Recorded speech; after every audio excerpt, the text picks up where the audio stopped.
አንድ ሙስሊም ሰጋጅ ሰላተ ዙህርን እየሰገደ ነበር። ለአምስተኛ ረክዓ ተነስቶ ቆመ። ወለም የዝኩር ዚያደተ ኢላ ወሁወ ፊ ተሸሁድ። ይሄን አምስተኛ ረክዓ መጨመሩን ግን አላስታወሰም አተሕያቱ ቁጭ ብሎ በሚቀራበት ጊዜ እንጂ ሙሉ ረክዓውን ካጠናቀቀ በኋላ ነው። ተሸሁድ ቁጭ ባለበት አሁን የነበረው ቂያም አራተኛ ሳይሆን አምስተኛ መሆኑን አስታወሰ። ታዲያ ምን ያደርግ ሲባል ፈዩክሚሉ ተሸሁድ፣ ያን የጀመረውን ተሸሁዱን ይጨርሰዋል። ወዩሰሊም፣ ወደ ቀኝ ወደ ግራ ያሰላምታል። ሰላቱ ተጠናቀቀ ማለት ነው።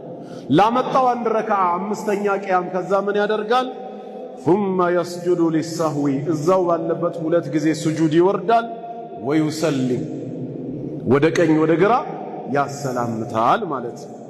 فإن لم يذكر الزيادة إلا بعد السلام، እሺ መጨመሩን ያስታወሰው ሰላቱን አሰላምቶ ከጨረሰ በኋላ እንጂ እዛው ሰላት ውስጥ ካልሆነስ ካሰላመተ በኋላ ዚክር እያደረገ ወይ ዱዓ ላይ ከነበር ዱዓ እያደረገ በሶላቱ ላይ አንድ ረክዓ መጨመሩ ትዝ ካለውስ ምን ያደርጋል?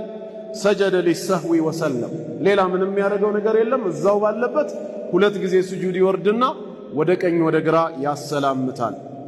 ወኢን ዘከረ ዚያደተ ወሁወ ፊ አትናኢ ረክዓት ልኻሚሰቲ፣ ግን ጭማሬ መሆኑን ያስታወሰው እዛው በቆመበት ወይ ሩኩዕ በወረደበት ቢሆንስ? አራተኛውን ጨርሶ ያንን የዙሁር ሰላት ለተሸሁድ መቀመጥ ሲገባው ረስቶ ለአምስተኛ ቆመ። ፋቲሃ ክልል ገብቷል። ፋቲሃን እየቀራ እያጠናቀቀ ወይ ግማሽ ላይ እያለ አሁን የቆመው አምስተኛ መሆኑ ትዝ ቢለው ወይ ሩኩዕ ላይ እያለ ትዝ ቢለውስ አሁን ምን ያደርጋል? አንዴ ጀምሬያለሁ ልጨርሰው ሳይሆን ማለት ያለበት ጀለሰ ፊል ሐል፣ ያለበትን ሁኔታ ትቶ ሄዶ ቁጭ ነው ማለት ያለበት። ለምን? ከሁለቱ ስጁዶች በኋላ አሁን የማን ነው መብቱ? የተሸሁድ የአተህያቱ ነበር።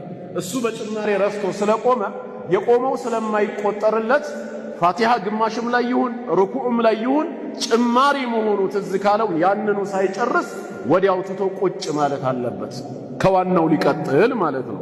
ከዛም ፈየተሸሀድ አተህያቱን ተሸሁድን ይቀራል። ثم يسجد ويسلم፣ ከዛም ያሰላምታል ወደ ቀኝ ወደ ግራ። ثم يسجد للسهو ويسلم፣ ከዛ ድጋሚ ሁለት ጊዜ ስጁድ السهو ይወርድና ወደ ቀኝ ወደ ግራ ያሰላምታል ማለት ነው። አሁን በጥቅሉ ከዚህ ሁለት ነገር ነው የተማርነው ማለት ነው። በመርሳት ምክንያት የሚመጣ ጭማሪ ሰላቱ ላይም እያስታወስነው ይሁን ወይም ተሸሁድ ላይ ወይም ሰላቱ ካጠናቀቅነው በኋላ ስጁዱ ሰህው ግድ መሆኑን አንደኛ ትምህርት አገኘን ማለት ነው። ሁለተኛ በጭማሪ ምክንያት የሚመጡት የሰላት ክፍሎች ስጁደ ሰህዋቸው ከማሰላመት